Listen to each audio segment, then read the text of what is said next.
Kannur city police commissioner ഓഫീസിലേക്ക് youth league പ്രവർത്തകർ നടത്തിയ മാർച്ചിൽ സംഘർഷം. അഞ്ചരക്കണ്ടി ദന്തൽ കോളേജ് വിദ്യാർത്ഥി നിതിൻ രാജിന്റെ മരണത്തിന് ഉത്തരവാദികളായവരെ അറസ്റ്റ് ചെയ്യണമെന്നാവശ്യപ്പെട്ടായിരുന്നു പ്രതിഷേധം. പോലീസ് ബാരിക്കേഡ് മറികടക്കാൻ ശ്രമിച്ച പ്രവർത്തകർക്ക് നേരെ പോലീസ് നിരവധി തവണ ജലപീരങ്കി പ്രയോഗിച്ചു. പ്രവർത്തകരെ പോലീസ് അറസ്റ്റ് ചെയ്ത് നീക്കി. മുസ്ലിം ലീഗ് ജില്ലാ സെക്രട്ടറി KT സഹദുള്ള പ്രതിഷേധ സമരം ഉദ്ഘാടനം ചെയ്തു. തസ്ലിം മണിയാട്ട് അധ്യക്ഷനായി. ഷജീർ ഇക്ബാൽ സ്വാഗതം പറഞ്ഞു. അസ്കർ കണ്ണാടിപ്പറമ്പ്, ഷബീർ എടയന്നൂർ, BK അഹമ്മദ് തുടങ്ങിയവർ സംസാരിച്ചു.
ജില്ലാ മുസ്ലിം ലീഗിന്റെ ഉപാധ്യക്ഷൻ BK Ahammed, treasurer Shabeer Edayannur, vice president Thasleem Maniyatt പുരോഗതിയെയും നവോത്ഥാനത്തെയും നമ്മുടെ ജില്ലയിൽ തൊട്ടടുത്ത് മുഖ്യമന്ത്രിയിലേക്ക് അയക്കാൻ ഈ കണ്ണൂരിലെ പോലീസുകാരന് അന്ന് വലിയ തിടുക്കമുണ്ടായിരുന്നു, താല്പര്യമുണ്ടായിരുന്നു. നിങ്ങൾ ആരെയാണ് വെട്ടികളാക്കുന്നത്?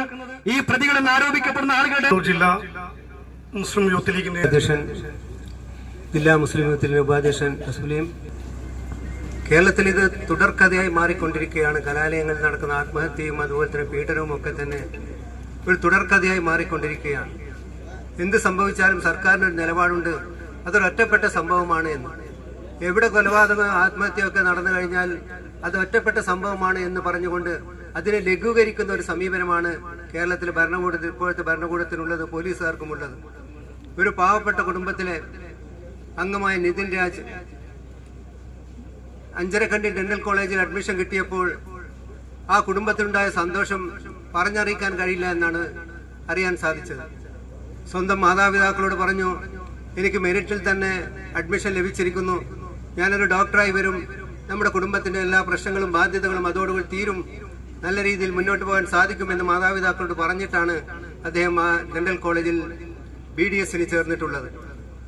ആ കുടുംബത്തിനുണ്ടാകുന്ന വിഷമങ്ങളും നഷ്ടങ്ങളും എത്ര വലുതാണ് എന്ന് ഇതിലൂടെ നമുക്ക് കാണാൻ സാധിക്കും. എന്തുകൊണ്ട് ഇത് തുടർക്കഥയാകുന്നു എന്ന് പരിശോധിക്കണ്ടേ?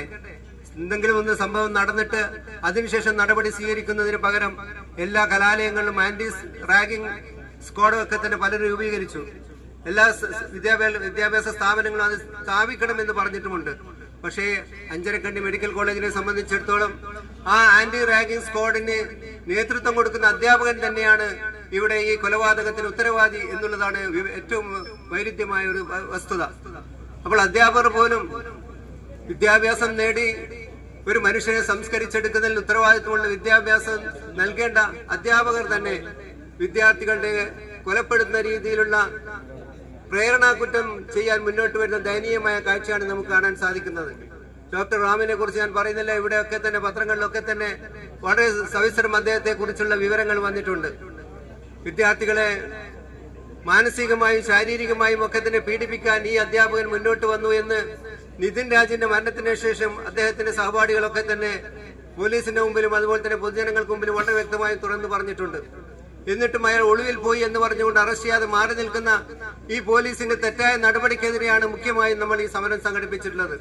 ഇത് ഒറ്റപ്പെട്ട സംഭവമായി നമുക്ക് ഏറ്റവും ഒടുവിലായി വയനാട്ടിലെ വെറ്ററിനറി കോളേജിലെ സിദ്ധാർത്ഥ് ഇതേപോലെ ആത്മഹത്യ ചെയ്യേണ്ട അല്ലെങ്കിൽ കൊലപാതകം നടത്തി മരിക്കേണ്ട സാഹചര്യമുണ്ടായി. അതും ഒറ്റപ്പെട്ട സംഭവം എന്ന് പറഞ്ഞുകൊണ്ട് നിസ്സാരവൽക്കരിക്കുന്ന ഈ സമീപനമാണ് അക്രമികൾക്ക് പ്രോത്സാഹനം നൽകുന്നത് എന്ന കാര്യത്തിൽ യാതൊരു സംശയമില്ല. അതുകൊണ്ട് വളരെ വ്യക്തമായി മുസ്ലിം യൂത്ത് ലീഗ് ഈ സമരത്തോട് ആവശ്യപ്പെടുന്നത് ഉത്തരവാദപ്പെട്ട എല്ലാ പ്രതികളെയും എത്രയും പെട്ടെന്ന് അറസ്റ്റ് ചെയ്ത് നിയമത്തിന് മുമ്പിൽ കൊണ്ടുവരാനും അതോടൊപ്പം കേരളത്തിൽ അങ്ങോളം ഇങ്ങോളമുള്ള കലാലയങ്ങൾ നടക്കുന്ന ഇതുപോലെ റാഗിങ്ങുകൾ വിദ്യാർത്ഥികൾ നടത്തുന്ന അധ്യാപകർ നടത്തുന്ന ഈ റാഗിംഗ് നിർത്തുന്നതിന് വേണ്ടിയുള്ള ശക്തമായ നിയമ നടപടികൾ സർക്കാരിന്റെ ഭാഗത്ത് ഉണ്ടാകണമെന്നാണ് നമുക്ക് സൂചിപ്പിക്കാനുള്ളത്.